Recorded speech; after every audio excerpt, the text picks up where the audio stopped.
सीमा 20 साल की हो चुकी थी। अब सीमा के घरवाले उसके लिए लड़का तलाशने लगे, पर सीमा मन ही मन अंदर से बहुत उदास रहने लगी थी।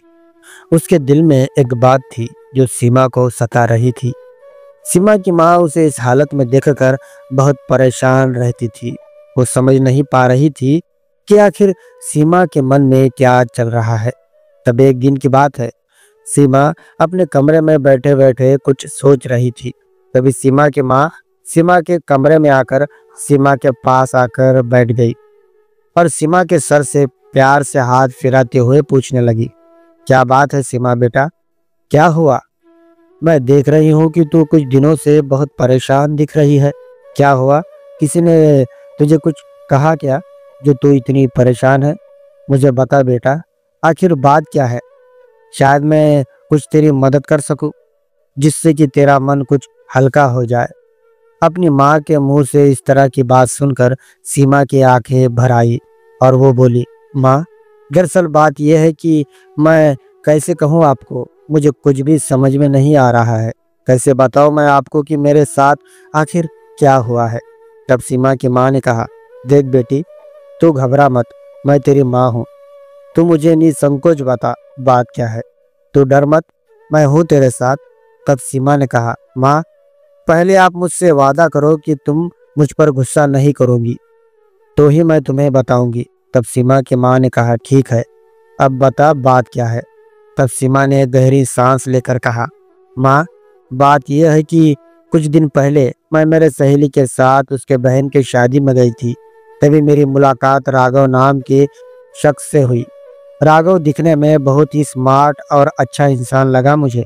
इसी बीच मेरी और राघव की दोस्ती हो गई। हम दोनों की दोस्ती बहुत अच्छी हो गई और उसके बाद एक दिन राघव और मैं बाहर घूमने के लिए गए और उस दिन हम दोनों में कुछ ऐसा हो गया जिससे कि मैं बहुत परेशान हो गई हूँ। माँ, आपको बताने की ज़रूरत नहीं है कि क्या हुआ है, आप तो समझ सकती है कि क्या बात है। सीमा के मुंह से इस तरह की बात सुनकर सीमा की माँ सन्न रह गई और बोली, बेटी, तू ये क्या बोल रही है? मुझे तुझसे ये उम्मीद नहीं थी। तूने ये क्या कर दिया? अब अगर तेरे पिताजी को यह बात पता चली तो वो क्या सोचेंगे? वो तो बहुत गुस्सा करेंगे।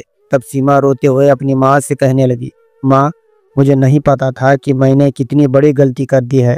प्लीज़ आप मुझे समझने की कोशिश कीजिए। अगर मुझे पता होता तो ये गलती मैं कभी नहीं करती। पता नहीं मुझे क्या हो गया था कि मैं राघव के साथ ना चाहकर भी मैं उसका साथ देने के लिए मजबूर हो गई। तभी सीमा की माँ ने अपने आंसू पोंछ लिए और कहा, बेटी, मैं जानती हूँ कि तुझसे बहुत बड़ी गलती हुई है, पर हमें इस गलती को सुधारना होगा। कल ही तुझे मैं उस जगह ले जाऊंगी जहाँ इन सब बातों का हल होता है। बस तू मुझ पर भरोसा रख और ये उदास रहना छोड़ दे। देख, हम इंसान हैं, इंसान से गलतियाँ होती है। तू पहले जैसी रहती थी वैसा रहना सीख। और एक बात, ये सब बातें तेरे पापा को पता नहीं लगनी चाहिए। अगर उन्हें पता चल गई तो वो बहुत दुखी हो जाएंगी, क्योंकि वो तुझसे बहुत प्यार करते हैं। अगर उन्हें थोड़ी सी भी भनक लग गई तो वो जीते जी टूट कर बिखर जाएंगे। तब सीमा ने कहा, ठीक है, बस मुझे आपके सहारे की ज़रूरत है माँ। आप जो कहेंगी मैं करने के लिए तैयार हूँ। और अगले दिन सीमा की माँ सीमा को लेकर उस जगह गई जहाँ इन सब बातों का निवारण होता है। सीमा की माँ ने सीमा का अच्छे से इलाज करवाया और फिर कुछ दिन बाद सीमा अब खुद को अच्छा महसूस करने लगी। उसकी पहली हंसी वापस लौट आई थी। सीमा ने एक दिन अपने माँ से कहा, माँ, सच में आज आप ना होती और मुझे समझने की कोशिश ना करती तो मैं इस तरह ही घुट घुट कर रह जाती। मगर आपने जो मेरी मदद की और मुझे समझने की कोशिश की, इसके लिए मैं आपको कैसे शुक्रिया करूं, मुझे समझ नहीं आ रहा है। तब सीमा की माँ ने कहा, अरे तू पागल है क्या? भला माँ का कोई शुक्रिया अदा करता है? अरे तू मेरी बेटी नहीं, मेरा सब कुछ है। तेरे बगैर तो मेरी जिंदगी अधूरी है। मैं तो यही चाहती हूँ कि तू सदा सुखी रहे, तेरी जिंदगी में खुशियाँ सदा बनी रहे। तू जिस घर में जाए वहाँ खुशियाँ ही खुशियाँ भर दे, यही मेरी दुआ है। बस कल तुझे लड़के के घर वाले देख ले और तू उन्हें पसंद आ जाए तो फिर समझ तेरी जिंदगी खुशियों से भर गई। तभी सीमा ने खुशी भरे अंदाज और उत्साह से कहा, माँ, आप फिक्र मत कीजिए, लड़के वाले मुझे नापसंद कर ही नहीं सकते। क्या मैं सुंदर नहीं दिखती? तभी सीमा की माँ ने सीमा के चेहरे पर प्यार से हाथ फिराते हुए कहा, हाँ मेरी बच्ची, तुम बहुत सुंदर हो। पर इतना कहते ही सीमा की माँ की आंखों से आंसू बह निकले। सीमा ने उदास लहजे में कहा, माँ, आप रो क्यों रही है? अब क्या हुआ? आप मुझे हंसना सिखाकर खुद रो रही हो? तब सीमा के माँ ने रुंद गले से कहा, नहीं बेटी, तुम मेरे दिल का दर्द नहीं समझ सकती। तभी सीमा ने जरा गंभीरता से पूछा, कौन सा दर्द माँ? तब सीमा के माँ ने उदास होकर कहा, बेटी, जब तेरी शादी हो जाएगी तो तू हमसे दूर हो जाएगी। तेरे दूर जाने के विचार से ही मन दुखी हो जाता है। पर बेटी, अब तो तेरा घर बसाने का दौर आ चुका है। बस तू इस तरह से हंसती खेलती रहे और अपने पुराने दिनों को भूल कर एक नई जिंदगी की शुरुआत करे, यही मैं चाहती हूँ।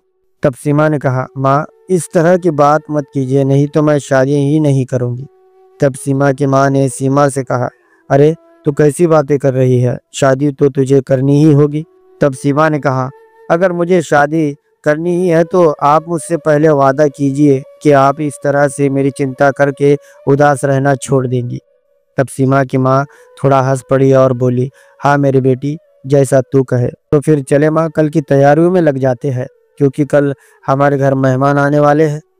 तभी सीमा की माँ ने हड़बड़ाते हुए कहा, अरे भगवान, मैं तो भूल ही गई थी।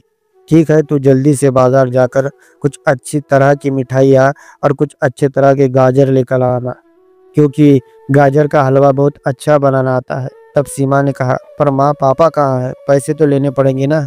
अरे तेरे पापा तो बेडरूम में होंगे, उनसे जाकर ले ले। तभी सीमा ने कहा, नहीं माँ, पापा मुझसे बहुत सवाल जवाब करेंगे, आप ही जाकर ले आओ ना पैसे। तब सीमा की माँ ने कहा, ठीक है, तू रुक यहाँ, मैं लेकर आती हूँ। और फिर तभी सीमा की माँ ने एटीएम कार्ड सीमा के हाथ में लाकर दिया और कहा, देख, ज्यादा पैसे मत निकालना, नहीं तो तेरे पापा मुझ पर ही गुस्सा करेंगे। तभी सीमा ने खुश होते हुए कहा, थैंक्स माँ, ये बहुत अच्छा काम किया आपने। ठीक है माँ, मैं निकलती हूँ। और फिर सीमा बाजार जाने के लिए निकल पड़ी। पर सीमा के चेहरे की खुशी देखकर सीमा की माँ का मन संतुष्ट हो गया था, क्योंकि उसने अपनी बेटी को नई जिंदगी दी थी। अगर आज इस तरह के मोड़ पर सीमा की माँ सीमा का साथ नहीं देती तो सीमा अभी तक चिंता के सागर में ही डूबी रहती और शायद ही कभी बाहर निकल पाती। दोस्तों, हमें इस कहानी से यही समझ आती है कि गलतियाँ कौन सी भी क्यों ना हो, पर हमें अपने बच्चों पर गुस्सा ना करके उन्हें समझने की कोशिश करनी चाहिए, वरना हालात बहुत बिगड़ सकते हैं। क्योंकि आजकल की युवा पीढ़ी में अक्सर बहुत ही ज़्यादा मात्रा में ये सब चल रहा है। इसलिए अपने युवा अवस्था में आने वाले बच्चों को इसकी जानकारी सभी माता पिता को अपने बच्चों को देना ज़रूरी होता है, जिससे कि किसी भी की हालत सीमा जैसी ना हो। जैसी गलती सीमा ने की, वो गलती और कोई ना कर सके। दोस्तों, उम्मीद है आपको ये छोटी सी कहानी पसंद आई होगी। तो प्लीज़ इस वीडियो को लाइक और चैनल को सब्सक्राइब ज़रूर करें। धन्यवाद। दोस्तों, ये कहानी पूरी तरह से काल्पनिक है। यह कहानी सिर्फ आपके मनोरंजन के लिए बनाई गई है। धन्यवाद।